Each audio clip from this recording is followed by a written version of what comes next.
नमस्कार।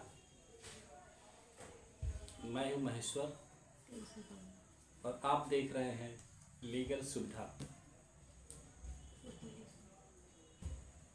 आज हम आपको एक नए विषय के साथ ले चलते हैं जो आज के समाज में बहुत तेजी से फैलता जा रहा है। अपराध की दुनिया में नंबर 1 जो चल रहा है, जिसका नाम है साइबर अपराध। उसके बारे में मैं आपको जानकारी दूंगा और उदाहरण देके भी बताऊंगा कि साइबर अपराध होने पे हमें क्या करना चाहिए और कैसे उससे बचना चाहिए। सबसे पहले समझना हमें ये जरूरी है कि साइबर अपराध होता क्या है।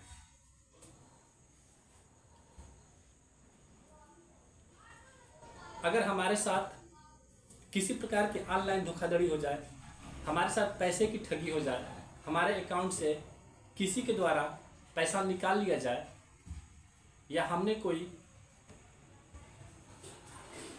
कोई चीज़ क्लिक किया और अनायास से हमारे अकाउंट से पैसा उड़ जाता है, तो ये साइबर अपराध की श्रेणी में आता है। साइबर अपराध 2 प्रकार का होता है। एक प्रकार का ये होता है कि हमारे अकाउंट से पैसे की ठगी हो जाए, तो ये एक प्रकार है। और दूसरा, यदि कोई फेसबुक के माध्यम से या इंटरनेट के माध्यम से यदि हमको कोई गाली देता है या हमको धमकी देता है, तो दूसरे प्रकार का साइबर अपराध होता है। तो आज हम जो बात करेंगे, जो पहला प्रकार है कि अगर हमारे अकाउंट से किसी प्रकार की पैसे की ठगी हो जाए,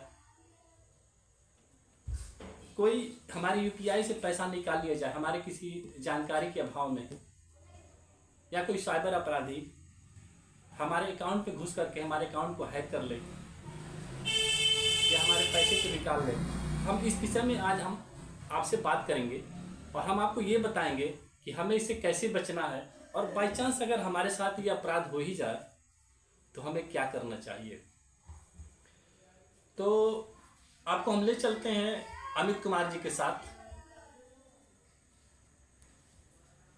ऐसे ही एक व्यक्ति थे मिस्टर अमित कुमार जी। हमारे जितने भी वीडियो आएंगे उसमें जो भी घटनाएं होंगी, सारी घटनाएं वास्तविक होंगी, लेकिन उनके नाम, जगह का नाम, ये सारा काल्पनिक होगा। क्योंकि मैं किसी व्यक्ति का नाम या जगह का नाम मैं सार्वजनिक रूप से नहीं बता सकता हूँ। घटनाएं जो होंगी वो सारी घटनाएं वास्तविक घटनाएं होंगी, जो सही घटनाएं होंगी, और उन घटनाओं का हमारे ऊपर क्या प्रभाव पड़ता है, सारी चीज़ें हम इसमें बताएंगे। तो आपको हम ले चलते अमित कुमार जी के पास।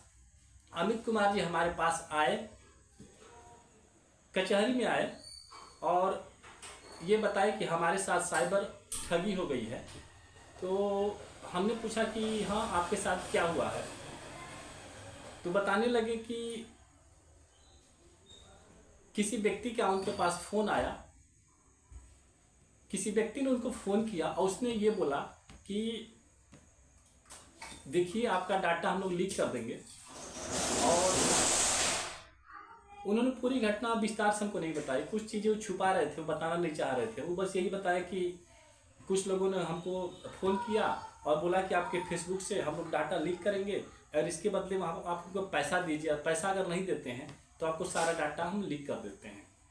तो मैंने जो अनुमान लगाया उनके साथ क्या हुआ होगा, उनके साथ ये हुआ होगा कि फेसबुक में उन्होंने कोई रील देखी होगी, या किसी के फ़ोन करने पे या कोई लिंक ओपन किया होगा और कोई रील देखी होगी, और उस रील के एवज में उनके पास फ़ोन आया होगा। उसने धमकी दे रहा होगा कि आपका फ़ोटो, या फिर आपने जो भी रील देखा होगा, या फिर जो भी उनके साथ कोई घटना हुई होगी, वो उनको ब्लैकमेल कोई कर रहा होगा फेसबुक के माध्यम से। उन्होंने ज़रूर कुछ न कुछ काम किया होगा, और जिसके एवज में उनको ब्लैकमेल किया जा रहा होगा। और व्यक्ति बार बार ये पैसा उनसे मांग रहा था कि या तो पैसा दीजिए, और नहीं तो आपका कोई फ़ोटो जो भी होगा वो हम वायरल कर देंगे। वो पूरी घटना उन्होंने हमको नहीं बताया।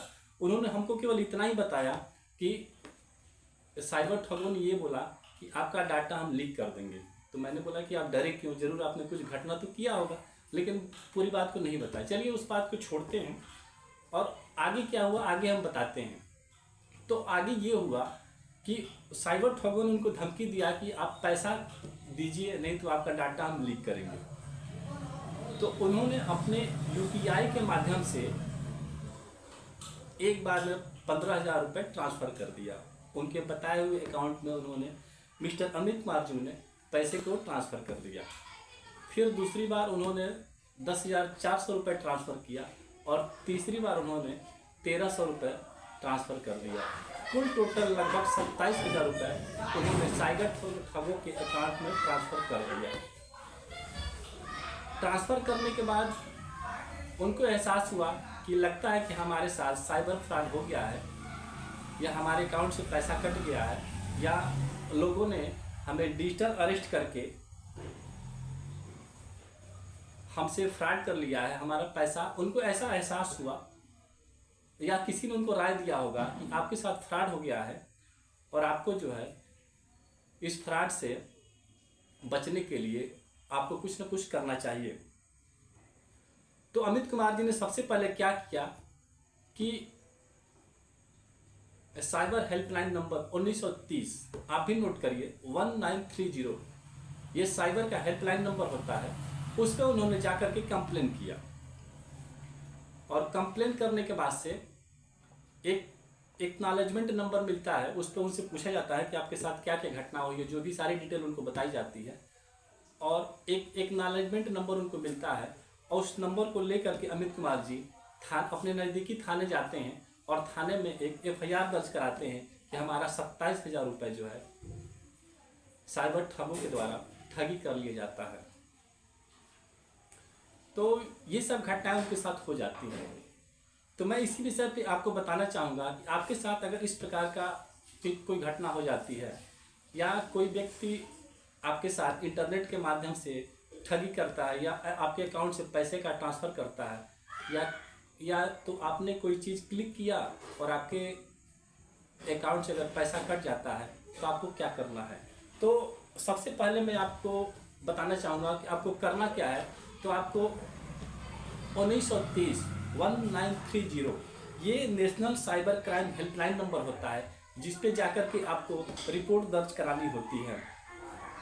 तुरंत अगर आपके अकाउंट से कोई पैसा कटता है तो आप तुरंत इस पे जाकर के आप अपना रिपोर्ट दर्ज कराइए, और ये रिपोर्ट आपको 24 घंटे के अंदर दर्ज कराना पड़ता है। आप जितनी जल्दी इस रिपोर्ट को दर्ज कराएंगे उतनी जल्दी आपको आपका पैसा बचने की संभावना रहेगी। यदि आप 24 घंटे के बाद इस रिपोर्ट को दर्ज कराते हैं तो शायद ये होगा कि आपका पैसा जो है आपको वापस न मिले।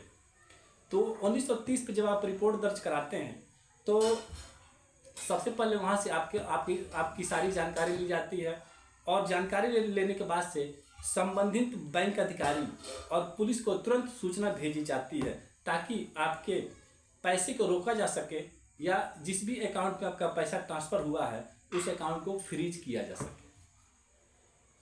तो आपको करना क्या है, आपके साथ अगर किसी भी प्रकार का साइबर अपराध होता है तो आप तुरंत 1930 पे जा करके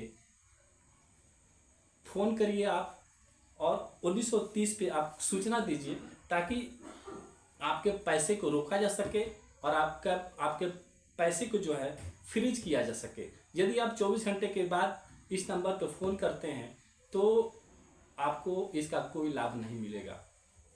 तो यदि आप 1930 नंबर पर कॉल करते हैं तो आपके पैसे को फ्रीज किया जाएगा, और आपको एक एक्नॉलेजमेंट नंबर मिलता है। उस नंबर को ले करके आप ऑनलाइन साइबर FIR भी दर्ज कर सकते हैं, और नहीं तो आप अपने नज़दीकी थाने में जा करके आप एक FIR दर्ज कर सकते हैं। साइबर क्राइम ऑनलाइन FIR दर्ज करने के लिए आपको cybercrime.gov.in पे जा करके भी आप ऑनलाइन FIR दर्ज कर सकते हैं, और नहीं तो नज़दीकी थाने में जाते हैं। आजकल हर थाने में एक साइबर सेल अलग से बना हुआ है। किसी भी थाने में आप जा करके अपना एक्नॉलेजमेंट नंबर ले करके ऑनलाइन जा करके आप वहाँ पे अपना एक FIR दर्ज कर सकते हैं। तो आपको पैसे मिलने की संभावना बढ़ जाती है। होता क्या है कि जब साइबर ठगों द्वारा आपके पैसे को दूसरे अकाउंट में ट्रांसफ़र कर लिया जाता है, तो साइबर ठग क्या करते हैं कि अपने अकाउंट से पैसे को तुरंत बाहर निकालते हैं, अगर पैसे निकाले उसके पहले यदि आपने एफआईआर को दर्ज कर दिया तो आपके पैसे को संबंधित बैंक के अधिकारी या संबंधित पुलिस विभाग के द्वारा तुरंत सीज कर दी जाता है। उस अकाउंट को वहीं फ्रीज कर दी जाता है। फ्रीज करने से वह पैसा वहीं रुक जाएगा, फिर वह उस पैसे को किसी के द्वारा निकाला नहीं जा सकता है, फिर आपको पैसे के मिलने की संभावना बढ़ जाती है।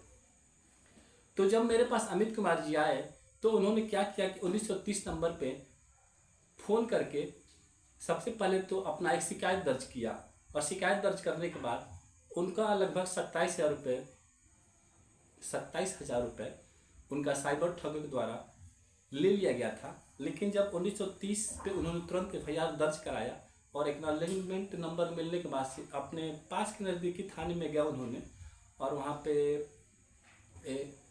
साइबर सेल में जा कर के एफआईआर दर्ज करा दिया।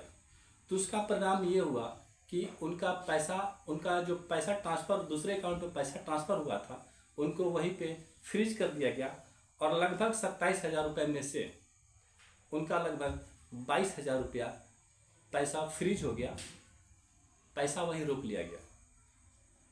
लेकिन दिक्कत ये है कुछ पैसे को फिर इनको मिले कैसे, उसकी भी प्रक्रिया है। उसकी प्रक्रिया मैं अब आपको बताऊंगा। तो अमित कुमार जी हमारे पास आए कचहरी में, आगे के पैसा कैसे मिले।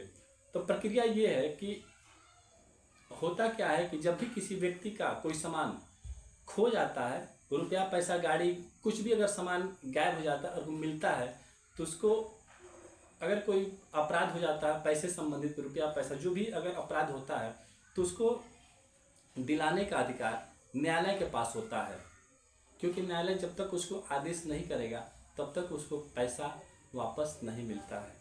तो अमित कुमार जी हमारे पास आए और हमसे बोले कि हमारा पैसा जो है 27,000 रुपये हमारे पास ठगी हो गया था, और जिसमें से लगभग 22,000 रुपया पुलिस के द्वारा पैसे को सीज कर दिया गया है, तो आगे क्या करना है।